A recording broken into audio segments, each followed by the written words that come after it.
both coming to folks today, Jana, from Georgetown. How many years have you lived in Georgetown personally? Since 94. 94. So you got here a long time before our family did. We got here in 05. So, I mean, you're like a long timer. I know. We're here when the access roads were two ways on each side. Well, Jana, I'll just quickly get the topic out on the table and then give you a chance to tell everybody about yourself. But a lot of times our instinct on these episodes, I guess we'd call them, is to talk about kind of the more advanced topics and things maybe people hadn't thought of. But I will tell you, in my experience, it's always smart to go back to the basics, and because it really never ceases to amaze me how common it is for me to have somebody come into our office for the first time and we're just getting to know each other. And somewhere during the conversation, I'll ask them, so tell me, when was the last time you had your legal documents, your wills and things like that looked at and updated? And they look at me and they go, we don't have any. I'm like, here are people with children, sometimes they have businesses, sometimes they own assets out of state, but life is busy and people have a lot of things going on. Sometimes we don't know what we don't know and we're not sure where to start. And so I think taking some time today with you to go back and just look at the basics of estate planning. If you're not going to do anything fancy and you're just going to do the basics, what would those be? So that's what we're going to dig into today. I know you're a local attorney here and you do that type of work for clients. Give us just a quick introduction to yourself, your background, your practice, and kind of the type of work that you do. Okay. So my name's Jana McCowan and I grew up in Oklahoma, but I've been in Georgetown since 1994 after sort of a southern loop around the rest of Texas. And the majority of my practice was as a criminal prosecutor for the first 25 years out of law school. But in 2012, I sort of semi-retired and decided that a lot of things that were interesting now that wouldn't have been when I was younger, were something that I wanted to look into. And as you get older and you start thinking about your own wills and documents and those of your parents who are aging, I found that my practice just sort of drifted naturally towards doing estate planning and probate. And I had an undergraduate degree, was actually in accounting, which I don't use and really never used after about a year. But I find that helping people think about, passing their assets upon their death and protecting things for their family, it's really pretty gratifying. And you're right, there's an awful lot of people who don't think about it until there's some life event that sort of prompts it.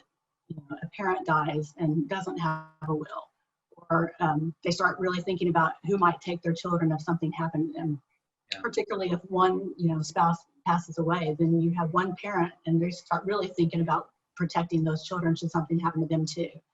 So there's lots of events that can prompt people to go to a lawyer or look on the internet and start thinking about some planning documents.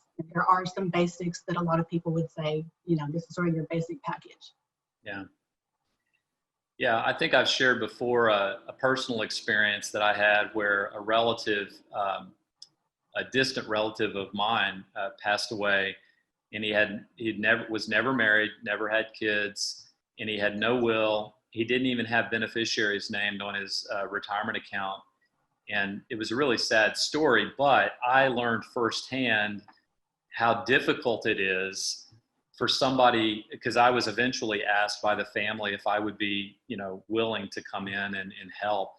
And so we went through all the proper channels and made sure it was okay for me to do that. So I saw firsthand, it took over a year, Jana, from the time he passed away before the court was finally able to issue the order saying, you're now authorized to act as executor, essentially, of the estate. And, in the meantime, we couldn't do anything. Everything was frozen, but in this case, there was a mortgage. The mortgage payments were supposed to be being made, but the bank accounts were frozen. And, so, people it's such a mess, and it can be 90% of it can be solved by just at least having basic documents in place.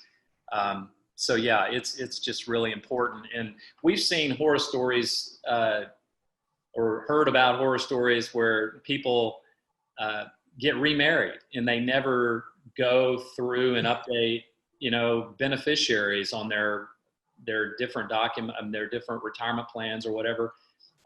In some cases, they don't update their wills and things. And it's just, I guess, again, life is busy. These are hard things sometimes for people to think about because nobody likes to think about this stuff, right? Until they have to. But there are some common misconceptions that sort of feed into that, because a lot of people come to me thinking that because they live in Texas and it's a community property state, that everything's automatically going to go to their spouse. Right. Or that, they don't need a will because they're married. And so just some simple ideas that, aren't necessarily correct. I didn't know all of this stuff until I really started looking at it either. So I don't blame anybody. And I'm always happy to do a very basic explanation about what the process is. So, your will is your safety net. It's the document that's going to tell everybody officially what you want to happen to your assets when you die and who you want to be in charge of handling that. Yeah. Well, that's a great segue into the first of kind of the basic documents we're going to hash out today, the last will and testament. So let's use an example couple. You got a husband and a wife, and they've never had wills before, and they're both Texans with a couple of kids. Okay, so that's our sample. We'll kind of frame the will around. Why do they need a will, and what is going to be covered by that will versus what kinds of things would not be covered by that will? Just kind of break that down for us. Well, first of all, they need two wills. Each person needs their own individual will. And I think that sometime in history, there used to be the ability to do joint wills, but because most people don't die at the same time as their spouse and may even die in different states or different counties, the practice now is that everybody has their own individual will. So you need the will so that you can tell a court who is going to have to probate the will that this is the person that you want to serve as the executor of your estate. And that's going to be the person who gathers all your assets together and then distributes them according to the wishes that are expressed in your will. Mm-hmm. A lot of people, not everybody, would name their spouse as their first choice for their executor, or the female version as the executrix. And then I always have them give me some alternates. So what if your spouse is unable to do it because they've either died themselves or they're just incapacitated and can't do it? Who would be your alternates? Who can step in? Sometimes it's your adult children. Sometimes it's a sibling. Sometimes it's just a family friend. But usually it has to be an adult. It has to be somebody who is mentally competent. But with the assistance of a lawyer, just about anybody can go through the probate process and manage these things. What about the issue some people wrestle with? Maybe it's their sister that they would trust the most to be responsible and handle it as an executor or executrix, but they live in another state. How big of a deal is that in the real world for somebody who lives a long way away to serve in that role, in your experience? It depends on how mobile they are, how easy it's going to be for them to to come to Texas. Mm-hmm. Currently, during the pandemic situation, you could make arrangements to have those cases submitted, by paperwork, and they wouldn't even need to make a trip to Texas necessarily to appear before the court in order to be named as the executor. But if you live out of state, the executor does have to appoint somebody to be their resident agent. And that would be the person who's the local connection, so that if there were things to be served on the estate, that you would have somebody in Texas who could be formally served with those documents. Mm-hmm. So it really just kind of depends on how much time they might have to spend in Texas, what sort of assets might be gathered. It's probably always easier for somebody local, or at least in the state, to handle those things, because it's, you never know what kind of trips there might need to be to make arrangements for houses to sell. But an awful lot of it can be done remotely, so it's not an impossible thing to have an out-of-state. Okay. Well, so the will would cover things usually like the house, the car, the personal property, maybe the bank accounts. But these days, so much of people's net worth is tied up often in their IRAs, their 401k plans. Maybe they've got a big life insurance policy. Kind of make sure people understand what happens with those assets versus the will. Okay, so what you're talking about is the difference between a probate asset, which is something that is going to need a will and a court proceeding to transfer, and a non-probate asset like an IRA or an insurance policy or something that can have a beneficiary designation put in place, like our financial accounts with WISE, so that the financial institution knows where that money is supposed to go when you pass. So the will doesn't necessarily cover those. It can in certain circumstances, and it will if there's not a beneficiary designation or a payable or transfer on death paperwork in place. But those are separate and can be done automatically in most cases. Okay. So do you want me to, I don't know if you want me to do this by question and answer, or do you want me to sort of just explain a little bit more about what information I would need for a will? And yeah, no, feel free. I just think a lot of times people don't really understand. I've seen, some people understand this very, very well. Other people, they just don't really understand that most of their assets are going to be probate assets, or most of them are going to be non-probate assets. And, how important it is for all of this to be thought of together. But at the very least, have a will. Yeah. And so, whatever you want to unpack about that, feel free, go ahead. Yeah, like I said, it's the safety net. You can take steps with a lot of different things so that you don't have to probate. But almost invariably, there's one account or one asset with a title that those arrangements haven't been made for. So again, I call it the safety net. It's the thing that's going to allow somebody to transfer those assets for you to the person that you want them to have. The wills can be very specific. A lot of people say, well, what kind of information do I need to bring in? And I usually tell them that all I need to start with is the full name, address, and telephone number of anybody that's going to be mentioned in any of their documents. That way, if it goes in the document, I have it spelled correctly, hopefully, and available. And if it doesn't go in the document and someday somebody says, well, who is this? I at least have a starting place to help guide them in that direction. But when we talk about their assets, I don't require a listing of your assets. I may want to know generally what kind of assets you have, and we might talk about ways to pass them. But the will, you can do specific bequests, which would be a specific gift to a person, usually somebody that isn't going to be inheriting everything else. And then you can do sort of a general, residuary estate. Everything else in my estate that's not specifically mentioned is going to go to my spouse or to my children, my adult children equally. You cannot actually leave items to a person who's under the age of 18 and still a minor, but there are ways to pass items to them to be held in trust until they reach the appropriate age. And we were talking earlier about if somebody didn't have a will but they thought, well, I'm in Texas, it's community property state, everything goes to my spouse if I die, right? What would really happen in a situation like that? Well, if you have a will, then everything that, if you're leaving it to your spouse, then yes, everything's going to go to your spouse. But if you don't have a will, then your assets are going to be determined based on a schedule for people who don't have a will, somebody who dies intestate, which means without a will. And so it might be community property, which could go to your spouse, but if you have children from outside of that marriage, there can be divisions that would be unexpected and might leave your spouse in a bad situation. There can be, it can ultimately go to people that you never would have wanted to. You might have rather given it to charity than to, your cousin somewhere down the line or somebody that you've never met.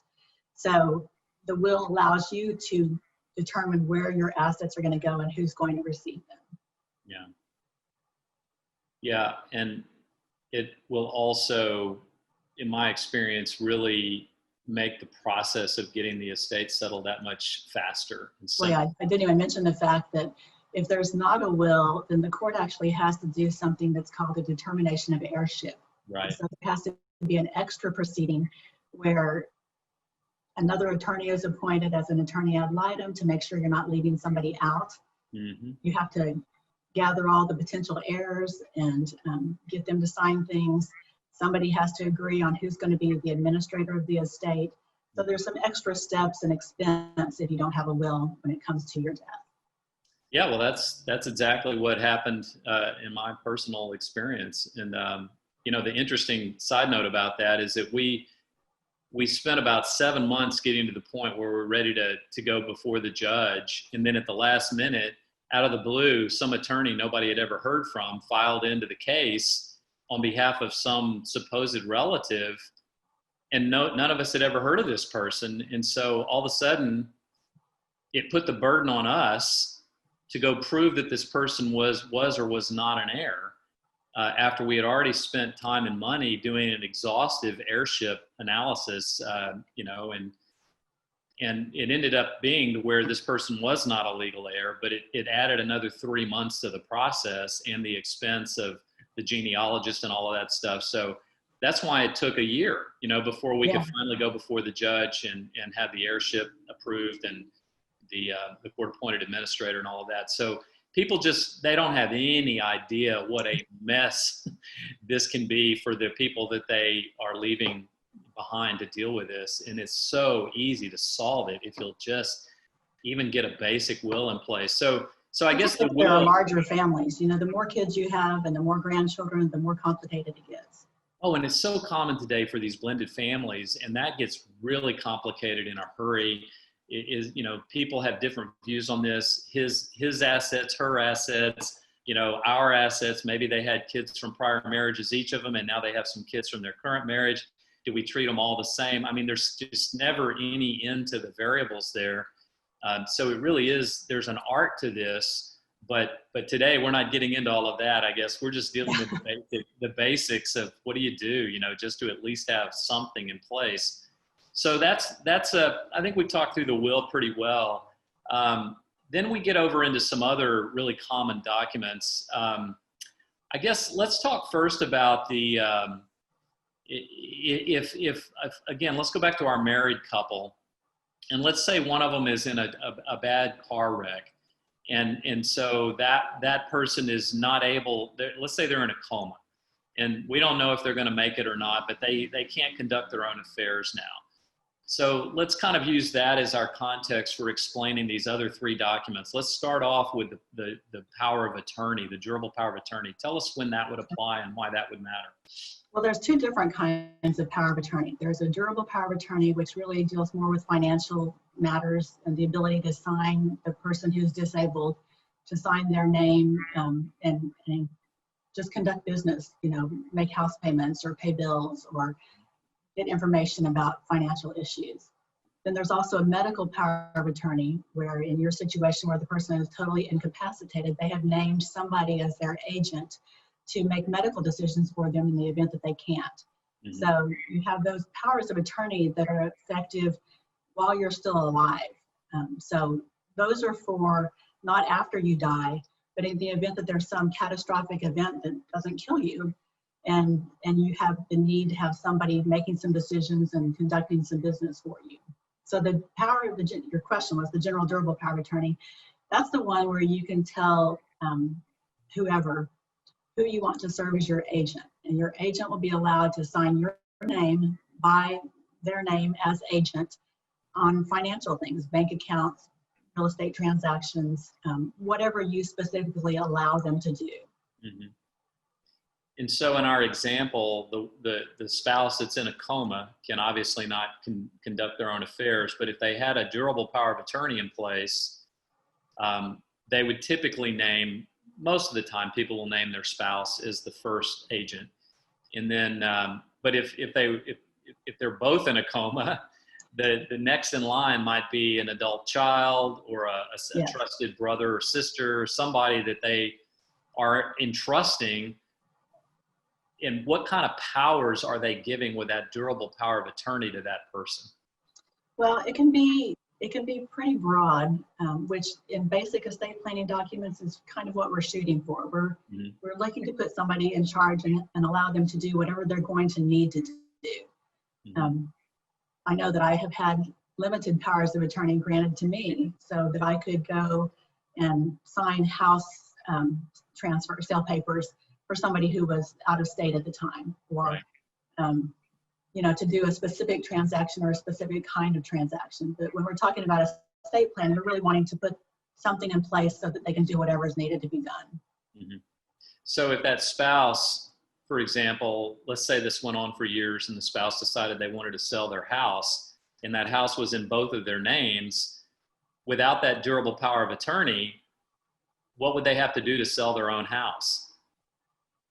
They'd probably have to have somebody named as a guardian for the incapacitated spouse, because Right. just because you're married and you're the husband doesn't mean that you have the right to do that sort of thing.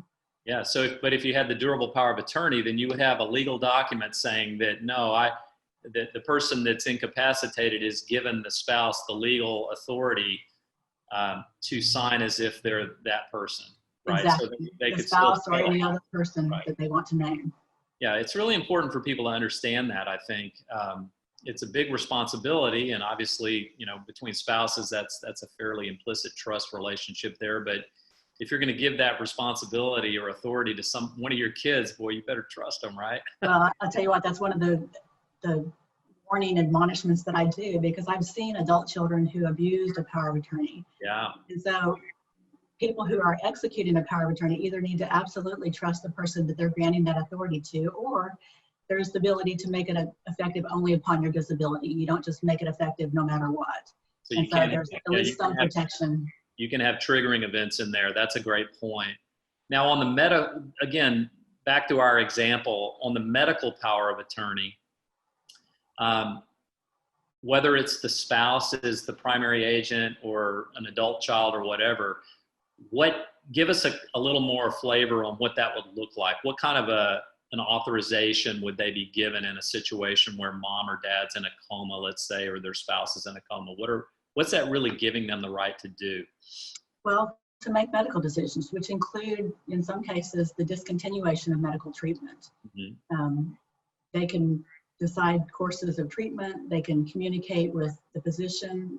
The statutory medical power of attorney has a one paragraph HIPAA release in there, so that in addition to be able to making decisions, you have the authority to actually get information so that you can make the decisions. Mm-hmm.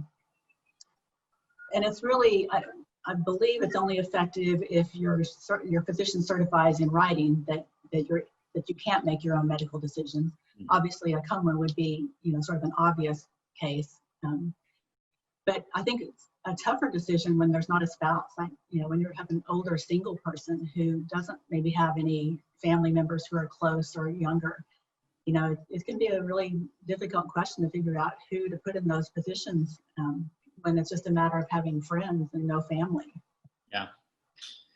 Well, that's a lot of times, I think, one of the reasons people procrastinate on getting the documents done, because it's really hard for them to think about who would serve in these really important roles a lot of times. Yeah. So there's another document we haven't talked about yet, and that's the directive to physician. Why don't you explain what that is and kind of contrast that, from the medical power of attorney? Everybody's probably had a medical facility ask them when they check in or go in for a procedure, do you have an advance directive? And that is the legal document that puts in writing what your end of life wishes would be about treatment or non-treatment in the event that you couldn't communicate those to your doctor on your own. So the advance directive or the directive physician is something that you're signing in advance of the need. And it's telling them that if I'm in a irreversible condition like a coma, do I want to have treatment continue using whatever means are available, or do I want to discontinue treatment and be allowed to die gently? Usually that means with pain management. Yeah. And then, also if I have maybe a terminal condition and I'm going to die within 6 months, what would my wishes be? Yeah. Equally important when you do that, though, is to talk to your family members about what you would want in those circumstances. Because in my mind, at least, the advance directive is what the hospital wants to sort of protect themselves in making those decisions. But the family is really going to be the one that has to say, this is what she would want. She wouldn't want to live like this. You know, at some point, your life is not worth continuing, and just let it go. So I think those family member discussions are probably the things that get avoided equally as much as, at least by younger people. I find that my older clients, a lot of times those are easy decisions for them because they feel like they've lived their life fully, and and they've seen circumstances that came into play with these kind of documents. Yeah. There's one other document, Bob, that some people confuse, and it's a do not resuscitate order. Mm-hmm. So an advance directive is really sort of the let me go gently document. The do not resuscitate order, it's called an out of hospital do not resuscitate, means that if I die and I'm dead and I'm not in the hospital, I don't want EMS coming and trying to resuscitate me. So there's a separate document for that. It's not part of a basic estate planning. I find it more desirable in situations where you have more elderly, which, you know, that bar keeps getting higher and higher as I approach that designation, or who have, you know, a lot of underlying conditions. And it would just be too hard. So there's another choice there. Yeah, I don't see that one as very often, but that's a good point. I mean, sometimes I wonder, you know, in a practical sense, how does the EMS you know, crew rolling up on the car wreck, how do they know that, right? You know, so yeah, they don't. It's one thing. The car wreck. Yeah, right. What are they going to do? You know, check the glove compartment, you know? So some of these things, I don't know, you know, we always try to be as prepared as possible, but I think the important takeaway from today's discussion is that, look, it's not that hard to potentially save your family an enormous amount of grief and potentially money if you'll just get with a qualified attorney and get these documents done. They don't have to be perfect. You need to have something in place, and it needs to be relevant to the state of your residence and in some thought about the assets that you have and the people that you care about and that kind of stuff. So just to kind of wrap this up, Jana, if somebody needed to get a will package from you, a husband and wife, they would contact you, and they would maybe come to your office or maybe meet with you over Zoom or whatever. But what they would basically be doing if they were starting from scratch is they would be having a discussion about this stuff, and they would come out of that experience with probably 8 documents, maybe 10 documents, 4 or 5 for each of them, right? Yes.